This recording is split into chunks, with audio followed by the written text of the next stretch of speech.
بەڵێ بەڕزان بۆ گفتوگۆکردن لەسەر ئەو گۆڕانکاریانی کە لە پشتی هەرێمی کوردستان لە بودجەی عێراقدا دەکرێت گفتوگۆ لەگەڵ بەڕێز محمود ئەگێلی ئەمینداری گشتی حزبی ئومە بەڕێزان لە ستۆدیۆی ناوەندی کوردستان 24ەوە لای ئێمە میوانە. بەڕێز ئەگێلی بەخێر بێیت.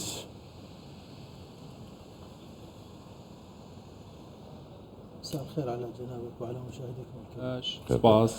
بۆچی هەموو جار دەست بۆ ئەو مافانەی کە تایبەتن بە هەرێمی کوردستان دەبرێت بە تایبەتی شایستە داراییەکان ئەم هەوڵەت چییە کە هەموو جار ئەوە دەکرێت؟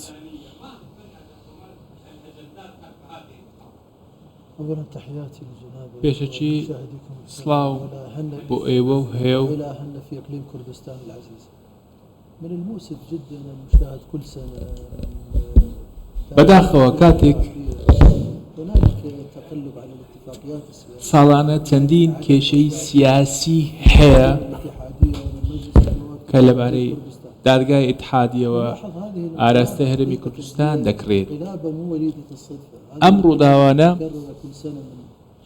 ساڵانە بە شێوەیەکی بەردەوام دووبارە دەبێتەوە لەبارەی بودجەوە لەلایەن حکومەتی عێراقەوە.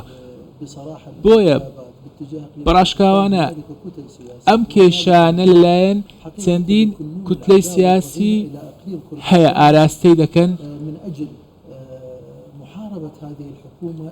بۆ ئەوەی محارەبەی حکومەتەکە بکەن و محارەبەی هەرێمی کوردستان بکەن. حکومەتی هەرێمی کوردستان لەبارەی بارودۆخی ئەمنی و بودجەوە کاتێک سەیری هدم للبنى التحتية يعني السرقة ممنهجة للمال العام لذلك ما قدموا شيء. بودجەی گشتی عێراق بە شێوەیەکی گشتی دەدەزرێت و هەروە هەوڵ دەدەێت ئەم ڕێکەوتنانەی نێوان بەغدا و هەولێر دەکرێت لەلایەن ئەجێندای سیاسیەوە بربەست دەخرێتە بەردەمی.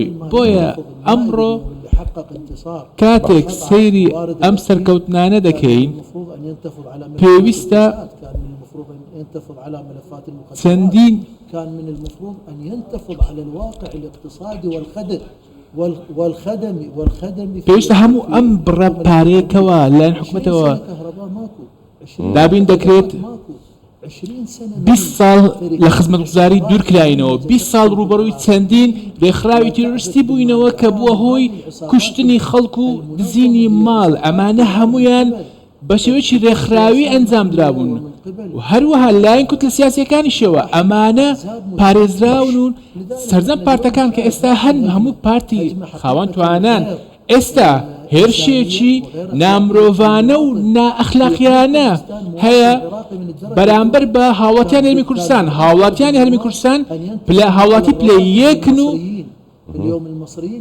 پێویستە موچەکانیان بدرێت. بەم شێوەیە سەیری هەرێمی کوردستان دەکرێت. ئەم دیدە لە دوو بەش پێکاتوە. بەشێکیان لقی سیاسی هەیە و کوتلە سیاسیەکان و پەرلەمانەکان دژی هەرێمی کوردستانن لە ئەنجامی هەموو ئەو پەیوەندیانەی چونکە هەرێمی کوردستان پەیوەندێکی باشی هەیە لەگەڵ دەرەوە.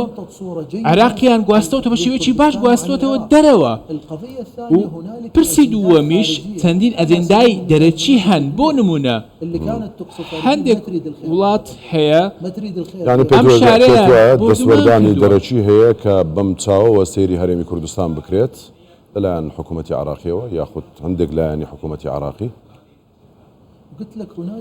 پێتم ئەشتریش بێگومان چەندین دەستێوەردانی دەرەچی هەیە کە ئەم دەستێوەردانانە مایە خێر نییە بۆ هیچ لایەک و هەندێک پەرلەمانتار هەن دژمنایەتی بەرامبەر بە هەرێمی کوردستان دەکەن کە ئەمە وەکو نەخۆشیەک وایە بە بۆچوونی من وەکو سەرۆکی پارتێکی سیاسی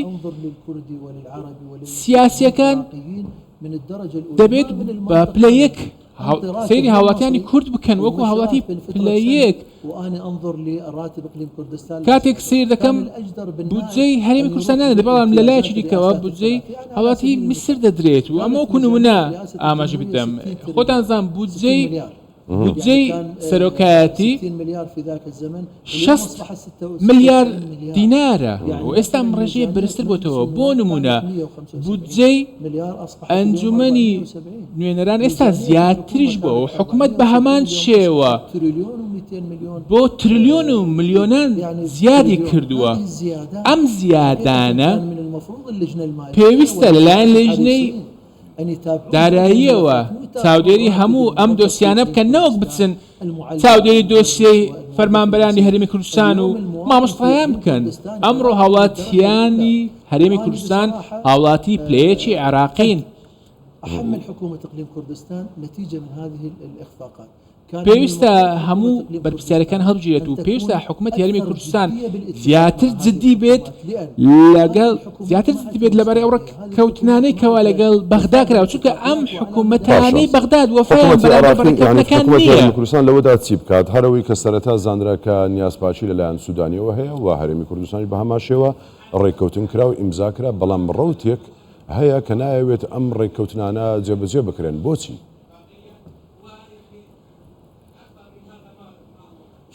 شكرا لجنابك. سپاسی بەڕێز دەکەم حکوومەتی هەرێمی کوردستان بە مامەڵەیەکی باشی کردو لەگەڵ حکوومەتی اتحادی و مەرکەزی بۆ چارەسەرکردنی دۆسیەکان. هەموو چارەسەری سیاسی لە هەولێرەوە دەردەکەوێت و هەموو چەقبەستوویەکانیش لە بەغدایە و چارەسەرکەشی لە هەولێرە لەلایەن سەرۆک بارزانی و ڕۆلی بەڕێز نێچیروان بارزانی و هەروەها سەرۆکی حکوومەت بەڕێز مەسرور بارزانیە. من داواکارم ئەم ڕێککەوتیانە حکوومەت زیاتر پابندی ئەم ڕێککەوتنانە بێت و هەروەها لێژنەی ئابووری پێویستە چاودێری ئەم ڕێککەوتنانە بکات. بۆ نمونە ئەو پەرلەمانتارانەی کەوا سەر بە کوتلە سیاسەکانین بەڵێ بێگومان پێویستە ڕاوێژکاری ئەنجام بدرێت و هەروە دەبێت هەموو ئەو ڕێککەوتنانە ڕێزی لێ بگیرێت. ناکرێت لە دژی ئەم ڕێککەوتنانە هەڵسوکەت ئەنجام بدرێت. حکوومەتەکانی ڕابردووش چەندین کێشەی چەقبەستوو هەبوو کە لایەن مالیکیەوە لەبارەی ڕێککەوتنەکانەوە هەبوو لە ئەنجامدا لە هەولێر چارەسەرکران و هەروەها دەمەوێت لێرەوە پرسیارێک بکەم، ئەخۆ ئەمە منطقیە کە موچەی فەرمانبەران ببڕیت کە ئەوان لەسەر ئەم موچەیە دەژین؟ بۆیە لەسەر حکوومەتی ناوەندیە دەبێت سەرجەم ئەو کێشانە چارەسەر بکات و هەروەها نەهێڵێت فەوزایەک دروست بێت لە نێوان حکوومەت و هەرێمی کوردستان. خەڵکی عێراق هەمویان یەکن، لە بەستە بێت، لە سلێمانی بێت، یاخود هەر شوێنێکی دیکە بێت. ئەم گەلە مافی خۆیەتی موچەی خۆی وەربگرێت، ئەمە خێر نییە و لە بەستە چۆن دەبێت لە هەولێرش بە هەمان شێوە دەکەیت کە زۆربەی چارەسەرە سیاسیەکان لە هەولێرەوە لە هەرێمی کوردستانەوە لێرە جێبەجێ دەبن، هەموو لایەنەکان دێن لێر ڕێککەوتن دەکەن. سەرۆک بارزانی دەستپێشخەری لە زۆربەی بابەتەکان دەکات، هەموو لایەنەکانیش ئەوە دەزانن، ئەوە بەڕێزشت ئەوە باسی لێوە دەکەیت. بەڵام بۆچی وا لەگەڵ هەرێمی کوردستان دەکەن؟ مێژوو یاخود گەلی عراقی بە شێوەیەکی گشتی چۆن سێری ئینسافی ئەم جۆرە کەسانە دەکات کە بەم شێوەیە سیاست دەکەن، بە تایبەتی ڕوانینیان بەرامبەر بە هەرێمی کوردستان؟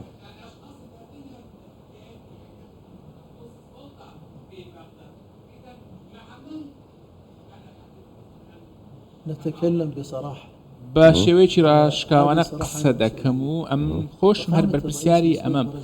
بەڕێز سەرۆک بارزانی سەرکردەیەکی نیشتمانیە، سەرکردەیەکی عێراقیە، پابەندی قسەکانی خۆیەتی، پابەندی ڕێککەوتنەکانی و هەموو بەڵێنەکانی خۆیەتی، بەڵام ئەوانی دیکە ئەوان بە ئەجێندای دەرەوە هەڵسوکەوت دەکەون و جەنەرالێک لە دەرەوە دێ و تەحیەی بۆ دەگرم، بەڵام هەموو سەرکردەکان ڕێزی سەرۆک بارزانی دەگرن.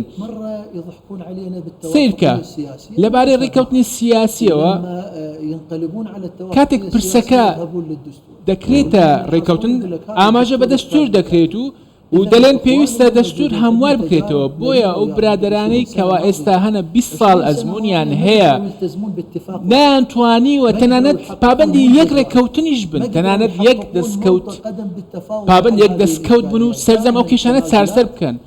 هەمیشە تەنازولەکان لە هەولێرەوە دەرچووە. من نەهاتوم بۆ بەرگری لە هەولێر بکەم یاخود پێویستیشم بەوە نییە، بەڵام دەبێت بە ئینسافەوە سەیری بکەین و بە ئینسافەوە ئیدارەی سەرجەم ئەم دۆسیانە بکەین. ئەمڕۆ ئەوەی لە حکوومەتی بەغداد هەیە ئەوانە کەسی دەوڵەت نین و دەوڵەتمەدار نین و میلیشیاکان کاریگەریان هەیە، عەسابەکان کاریگەریان هەیە و یاری بە داهاتی خەڵک دەکەن و ئەمڕۆ ئەو دزانەی کە ئێستا پارەی خەڵکیان دزیوە هەر هەورم بۆ نمونە لە پارێزگاکانی خوارەوە ئاخۆ دەپرسم سەماوە پارێزگایە یاخود خراپەیە یاخود ناسریە وێران بووە پارێزگایەکی وێران بووە یاخود نا ئەمە لە کاتێک دەبێت ئێمە شانازی بە مێژووی بکەین.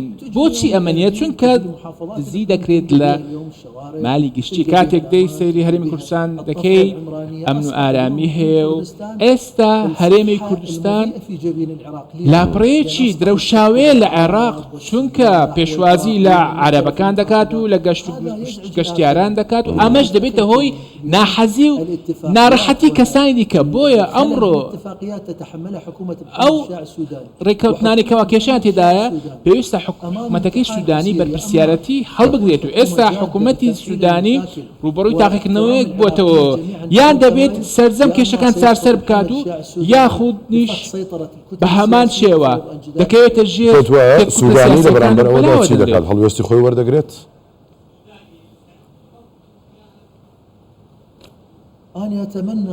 من هیوادارم محەممەد شیاع سوودانی هەڵوێستی هەبێت و هەروە داواکارم وەکو سەرۆکوەزیران محەممەد شیاع سوودانی ببێ سەرۆکوەزیرانی هەمووی عێراق و بەردەوام بێت لە گفتوگۆکان لەگەڵ بەڕێز مەسرور بارزانی بۆ چارەسەرکردنی کێشەکان. چارەسەرکردنی ئەم کێشانە لە بەرژەوەندی خەڵکدایە. ئەمڕۆ ئەگەر بێت و هەرێمی کوردستان لە عێراق جیا بکەینەوە ئەوە دەبێتەوە هۆی ئەوەی کە وڵاتی وەک ئێران و چەندین میلیشیاکان بەرژەوەندی و سوودی لێ وەربگرن. بۆیە داوا دەکەم هەڵوێستان هەبێت و لەگەڵ هەرێمی کوردستان هاوشان بن، هەروەها سەرجەم پەرلەمانتەرەکان پێویستە بگەڕێنەوە سەر ڕێککەوتن ئەو ڕێککەوتنی کە کراوە لە پێناو بەرژەوەندی. دو پرسیار لەکەم لەوە زیاتر ماندوود ناکەم. هەموو جار لە هەموو کابینەکان کاتێک کە لە بابەتە سیاسیەکاندا کێشە دروستە بێت لە نێوان لایەنەکاندا دەگەڕێنەوە هەولێر وەکەوەی کە خۆشت باست کرد و چەندین کەسایەتی دیکەش بە هەمان شێوە باسییان کردووە. لە هەولێر کێشە سیاسەکانی عێراق ڕێک دەخرێت و حکوومەتێک پێک دەهێنرێت. هەولێر یاخود هەرێمی کوردستان بەرامبەر بەما چی بکات سەبارەت بەو کاردانەوانە کە هەن بە مافە دەستوریەکان کە تایبەتن بە هەرێمی کوردستان؟ هەڵوێستی هەرێم ئەم جارە چۆن بێت لەگەڵ بەغداد؟ چی بکات؟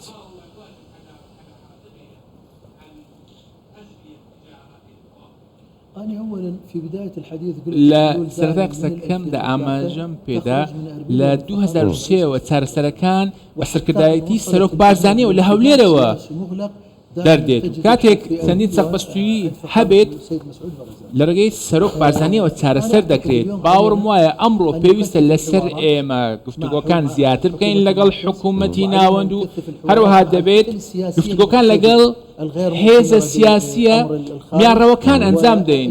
ناکرێت لەگەڵ ئەوانە قسە بکەین کە لە دەرەوە ئاراستە دەکەن و پێویستە حکوومەتی هەرێمی کوردستان تەنازولی زیاتر نەکات، چونکە ئەم تەنازولانە دەبێتە هۆی کێشە و هەموو جار ئەمە بە شێوەیەکی بەردەوام دووبارە دەبێتەوە.